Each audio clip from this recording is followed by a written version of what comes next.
Pola berpikir ilmiah dan non-ilmiah.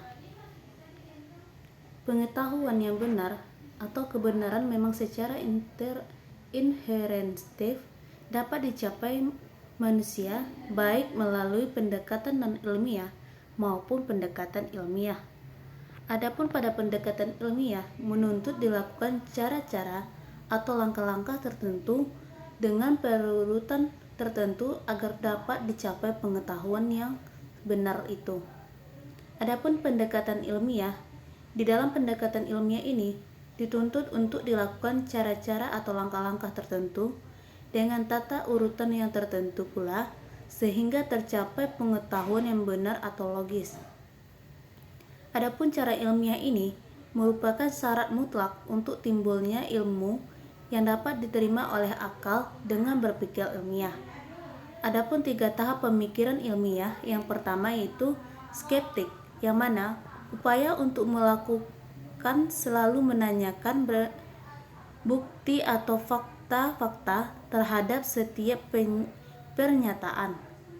Yang kedua yaitu analitik, yang mana kegiatan untuk selalu menimbang-nimbang setiap permasalahan yang dihadapinya, yang mana relevan, maka yang menjadi masalah utama dan sebagainya. Yang ketiga yaitu kritik. Kritik ini berupaya untuk mengembangkan kemampuan menimbangnya selalu dengan objektif. Nah, adapun dengan pendekatan non-ilmiah sering dilakukan manusia untuk mencari kebenaran. Yang pertama yaitu akal sehat atau common sense.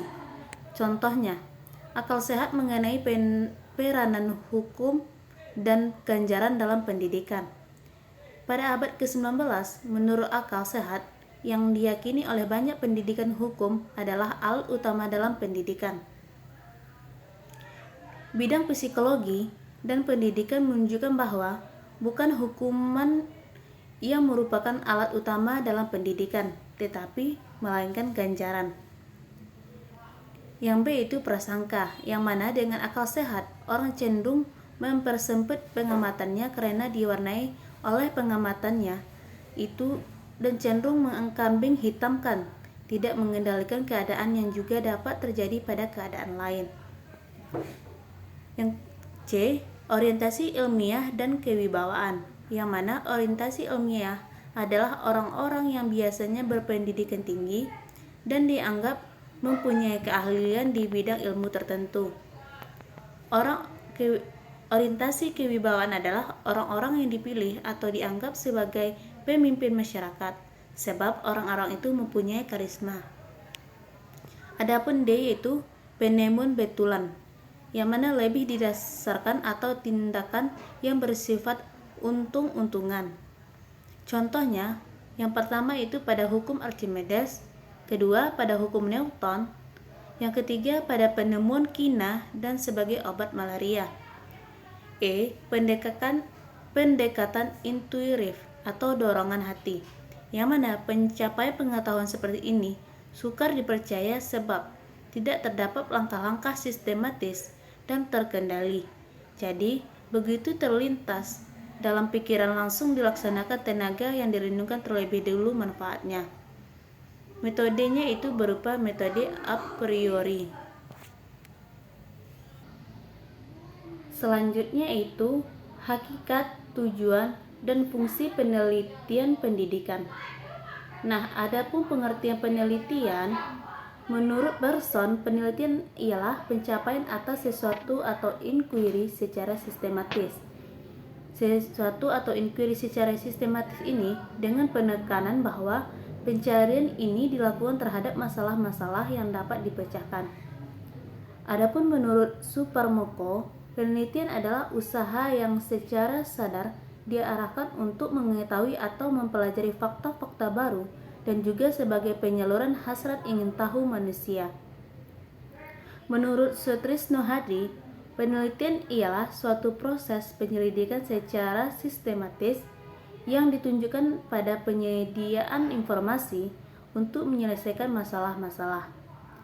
Dari pendapat tersebut dapat kita simpulkan bahwa penelitian adalah suatu penyelidikan yang terorganisasi atau penyelidikan yang hati-hati dan kritis dalam mencari fakta untuk menentukan sesuatu.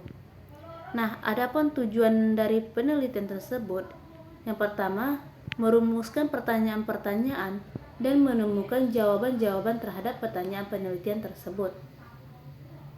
Nah, ada beberapa tujuan penelitian dapat dilihat dari usaha. Yang pertama itu eksplorasi, deskripsi, eksplanasi, prediksi, dan aksi. Adapun sifat tujuan penelitian yaitu spesifik, terbatas, dapat diukur, dan dapat diperiksa dengan melihat hasil penelitian. Adapun fungsi dari penelitian yaitu penelitian pendidikan sebenarnya tidak berbeda dengan penelitian sosial. Pada umumnya, perbedaan hanya dalam bidang kajian, masalah dan variabel yang diteliti, dan tujuan serta manfaatnya. Secara umum, fungsi penelitian A. Pengembangan ilmu pendidikan. Artinya, penelitian ditunjukkan untuk pengembangan ilmu pendidikan itu sendiri. Yang B. Pemecahan masalah pendidikan.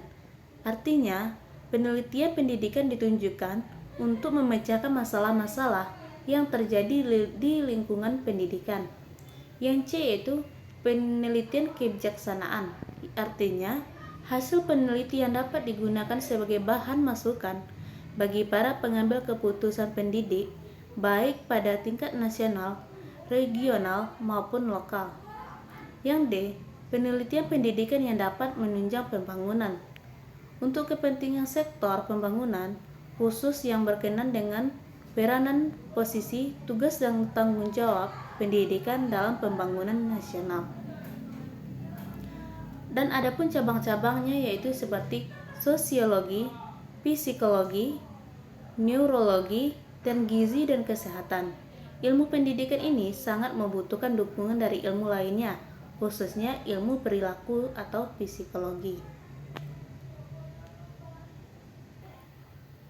Berikutnya yaitu pendekatan penelitian kuantitatif, kualitatif, dan gabungan atau mix. Yang mana pendekatan penelitian kuantitatif merupakan pendekatan untuk menguji teori-teori tertentu dengan cara meneliti hubungan antara variabel. Yang kedua, variabel-variabel ini diukur biasanya dengan instrumen penelitian seperti tes, angket,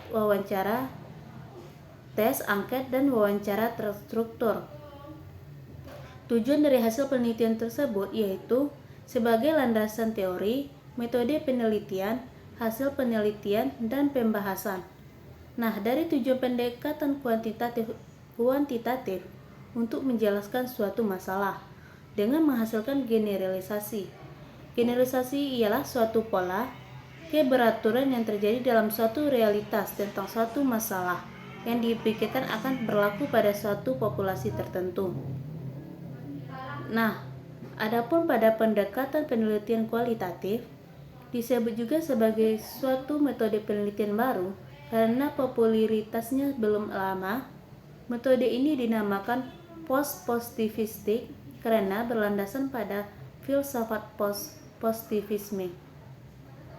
Adapun untuk metode yang bisa kita lakukan itu metode artistik karena proses penelitian lebih bersifat seni atau kurang terpola. Dan disebut metode interpretif karena data hasil penelitian lebih berkenan dengan interpretasi terhadap data yang ditemukan di lapangan. Adapun metode penelitian naturalistik karena penelitiannya dilakukan pada kondisi yang alamiah atau natural setting. Adapun proses penelitian kualitatif yang dapat kita lakukan itu yang pertama, mengajukan pertanyaan untuk memahami prosedur. Yang B, mengumpulkan data yang spesifik dari para partisipan. Yang C, menganalisis data secara induktif, mulai dari tema-tema yang khusus ke tema-tema yang umum, dan menafsirkan makna dari data tersebut. Nah, adapun tujuan dari penelitian kualitatif yaitu metode ini bukan untuk melakukan generalisasi, tetapi untuk pemahaman secara mendalam terhadap suatu fenomena. Penelitian kualitatif berfungsi memberikan kategori substansi. Yang C itu pendekatan gabungan atau mix, yang mana pertentangan pendapatan di antara ahli penelitian. Yang pertama itu pendapat Thomas D. Cook and Charles Frick yang dikutip oleh Sugiono, yang dikutip kembali oleh Asdar, bahwa metode kuantitatif dan metode kualitatif tidak akan pernah bisa dipakai secara bersama-sama, karena keduanya memiliki paradigma yang berbeda dan arahnya sangat bertentangan, sehingga seorang peneliti harus memilih satu di antara keduanya. Adapun menurut Sun Steinbeck, setiap metode dapat digunakan untuk melengkapi metode lain jika penelitian yang dilakukan berada pada tempat yang sama, namun memiliki maksud dan tujuan yang berbeda. Pada pandangan yang moderat di atas sepertinya mendukung pandangan Neumann Ernst yang mengatakan bahwa metode kuantitatif dan kualitatif tidak bisa dipandang sebagai dua metode penelitian yang bersifat dikotomi dan saling bertentangan, tetapi justru keduanya bisa saling melengkapi. Berdasarkan pandangan tersebut, di sini kita bisa melihat bahwa betapa keduanya sangat bertolak belakang, karena memang penelitian kuantitatif dan kualitatif didasari oleh latar belakang filosofis yang berbeda. Dan penelitian dengan metode kuantitatif beraliran positivistik, sementara metode kualitatif beraliran post-positivistik atau interpretif, atau yang bisa juga diistilahkan beraliran pragmatik.